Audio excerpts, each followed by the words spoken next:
बिरसा मुंडा जी जो हमारे सामने हैं वो तीर कमान लेके बाबा साहब की तरफ को लगे हुए हैं और बाबा साहब जो है वो अपनी उंगली जो है लोकसभा की तरफ को उठा रहे हैं। लोकसभा की बैक में पीछे की साइड में सेंटर सेक्टर गोल चक्कर के अंदर की साइड में एक कोने में जिस तरीके से स्टेचू लगाया गया है वो सम्मानजनक स्थिति में हम उसको नहीं मानते हैं। उसका जो लेवल था, हाइट थी, उसकी हाइट को बहुत नीचे कर दिया गया है। जब हम पहले आते थे तो उसकी हाइट कितनी ज्यादा थी आपने भी देखा होगा, आज उसकी हाइट को आधे से भी नीचे कर दिया गया है। तो हम ये कहते हैं कि हमारे बाबा साहब, ये स्टेचू आपके पैसे से नहीं लगी है, ये स्टेचू समाज के पैसे से लगी है, समाज के संघर्ष के बाद लगी है। इसको हटाने का अधिकार आपको नहीं था। उसके बाद भी आपने 3 जून की रात को इसे अचानक हटा दिया, समाज को विश्वास में भी नहीं लिया।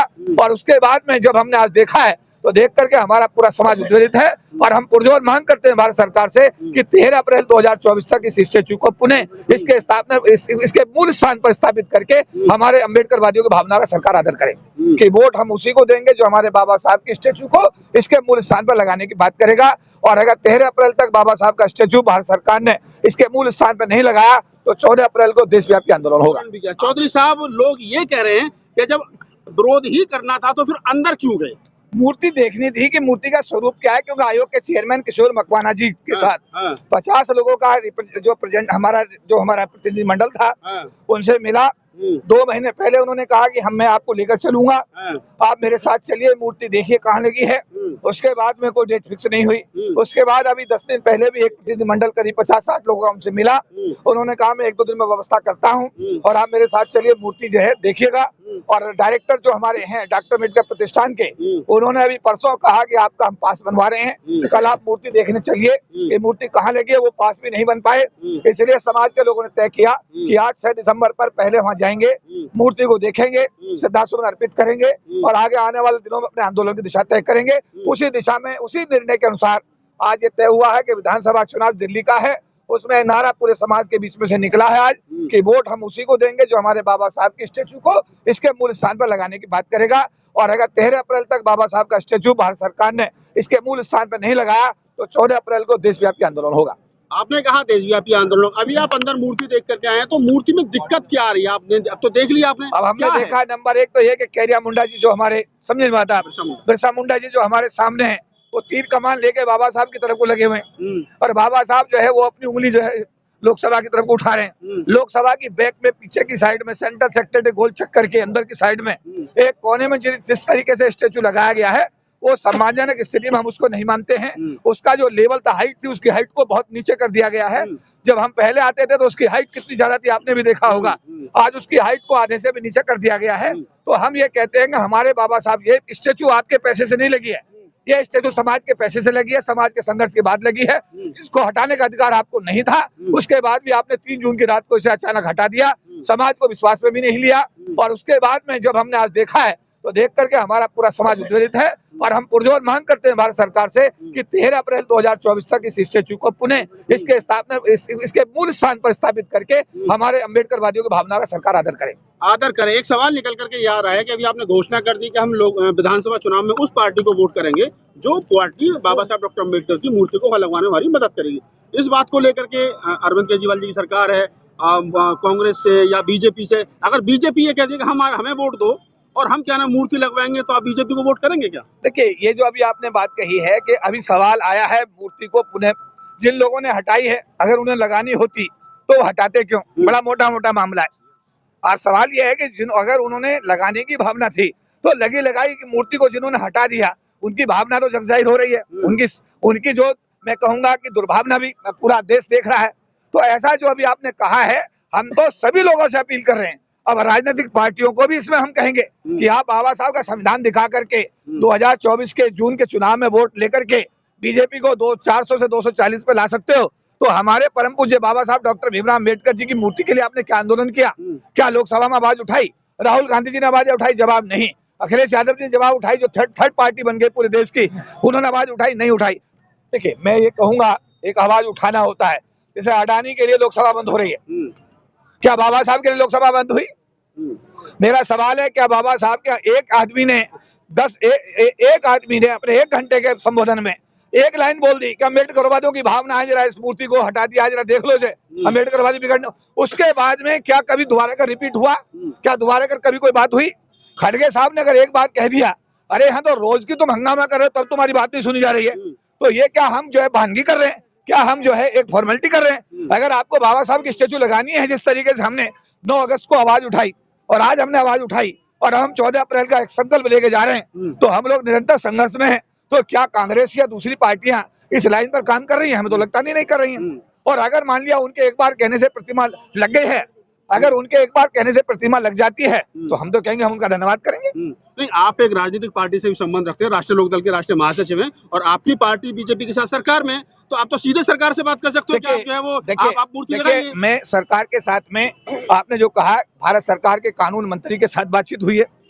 आप लोग साथ नागपुर में सब लोग मौजूद थे, आपके सामने वहां पर कई हजार, 50-30-40 हजार लोग थे, उनके सामने पूरा ज्ञापन प्रधानमंत्री के नाम पढ़ा गया 50-60 हजार लोगों की उपस्थिति में, और वो ज्ञापन मीडिया के सामने हमने जो है भारत सरकार के कानून मंत्री को दिया और उनसे कहा कि आप भारत सरकार में हैं, आप इसमें जो है इस पहल को करिए और इस मूर्ति को बाबा साहब के उसी स्थान पर लगवाइए। किरण रिजिजू को हमने ज्ञापन दिया, हमने लोकसभा स्पीकर बिरला जी को ज्ञापन दिया, प्रधानमंत्री को 3 बार ज्ञापन दिया, राष्ट्रपति को 3 बार ज्ञापन दिया। आप समझे, हमने इसके अलावा एससी आयोग के चेयरमैन को कई बार हम मिले और ज्ञापन दिया। साहब, एक सवाल ये आ रहा है ना कि आप सपोज करो, आप तो राष्ट्रीय लोकदल के राष्ट्रीय महासचिव, जयंत चौधरी आपके नेता है, अध्यक्ष हैं, आपके भी नेता हैं जब, और वो मिनिस्टर भी हैं, जयंत चौधरी ने क्यों नहीं आवाज उठाई? देखिए, सवाल ये है कि जयंत चौधरी या अखिलेश यादव या बीजेपी, ये सब राजनीतिक पार्टियां अगर कोई आवाज उठाती हैं तो अपने राजनीतिक नफा नुकसान को देख करके उठाती हैं। और सीधा सीधा मेरा कहना है, मैं एक सामाजिक कार्यकर्ता होने के नाते पिछले 40 साल से सरकार की नौकरी में रहते हुए 10 महीने सस्पेंड रहा हूं, जेल गया हूं। कितने कार्यक्रम मैंने यहाँ पर दिल्ली की धरती पर रामलीला मैदान में किए हैं। 97, 98, 99 में महारैलियां की, तब जाके संविधान में 3 संशोधन हुए। 2018 का जो भारत बंद था, उस आंदोलन को मैंने यहाँ पर संसद भवन पे लीड किया। तो ऐसा है कि जो आप सवाल कर रहे हैं, ये इंडिविजुअल आदमी अपनी सोच के हिसाब से या पार्टी अपनी सोच के हिसाब से काम करती है। क्योंकि हम लोग आंदोलन का राजनीतिकरण हो रहा है, मंच पर सारे राजनेता है, कोई कांग्रेस का है, कोई आरएलडी का है, कोई आम आदमी पार्टी का है, मूर्ति नहीं लगवा रही, लोग अपना अपना चेहरा चमका रहे हैं। देखिए, लोगों का अगर ये कहना है तो यहाँ पर किसी प्रकार की कोई राजनीतिक बात मंच से नहीं की गई है। किसी भी राजनेता ने अगर वो आया था, उसने आपके आंदोलन को सहयोग करने की बात कही है। और अभी आप हमसे कह रहे हैं कि आपका राष्ट्रीय लोकदल का अध्यक्ष में क्या सहयोग कर रहा है। जो राजनेता हमारे बीच आ रहे हैं, अगर वो हमारे आंदोलन का सहयोग कर रहे हैं तो हम उनका धन्यवाद करेंगे, लेकिन इस मंच से आज आप लोग साक्षी हैं, कोई राजनीतिक बात इस मंच से ना 9 अगस्त को की गई है और ना ही आज की गई है और ना ही इस मंच से कभी राजनीतिक बात कही जाएगी। आज मंच पर देखे गए हैं तमाम हिंदू लोग थे, जो हिंदू हैं, और वो बाबा साहब की प्रतिमा क्या लगवा पाएंगे? हिंदू मतलब मैं समझा नहीं। केसी रवि जी जो आए थे, हाथ में कलावा बांधे हुए थे और बाबा साहब की बात कर रहे थे, तो ऐसे में क्या आप लोग मिलकर के लगवा पाएंगे? देखिए, अगर मैं हाथ चेक करूंगा तो जैसे मेरा हाथ है ऐसा हाथ शायद किसी का ना मिले, ऐसी नार किसी की ना मिले, ऐसी अंगूठी जो अंगुली ऐसी ना मिले। अगर मैं इसके सोच में जाऊंगा तो मुझे लगता है कि शायद मुझे समाज का एक भी कार्यकर्ता ना मिल पाए। मैं ये सोचता हूं कि बाबा साहब के मानने वाले, काशीराम जी के मानने वाले, इस आंदोलन को सींचने वाले, ये उनसे ज्यादा बेहतर हैं जो आईएएस बन गए, आईपीएस बन गए, मिनिस्टर बन गए और एमपी बन गए, जिनका इस आंदोलन से कोई लेना देना नहीं है। मैं इनका धन्यवाद करता हूं कि उसके बावजूद भी ये इस आंदोलन का हिस्सा बने हैं और मैं उम्मीद करता हूं इन्हीं लोगों के सहारे हम आंदोलन को एक मजबूत दिशा देने का काम करेंगे। आखिरी सवाल ले लेते हैं चौधरी साहब, चलते चलते आपने कह दिया कि अब हम उसी पार्टी को दिल्ली में वोट देंगे जो पार्टी, इसके लिए क्या आप कोई जन आंदोलन चलाएंगे, लोगों के बीच में जाएंगे, लोगों में चेतना का संचार करेंगे, भाई आप किसको वोट करना है? निश्चित रूप से ये तो एक आंदोलन जो अभी आपने कहा है, जन जागरण के बिना ये संभव नहीं है। और आज भी जो एक कार्यक्रम हुआ है जन जागरण से ही संभव हुआ है। 9 अगस्त का कार्यक्रम भी जन जागरण से था।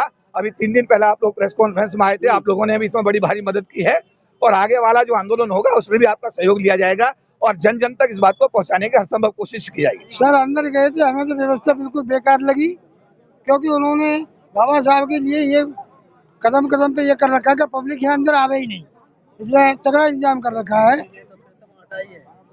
तो ये हमें तो ये दिखता है कि आने वाले समय में ये सरकार इनका अस्तित्व खत्म कर भी बोल रही है।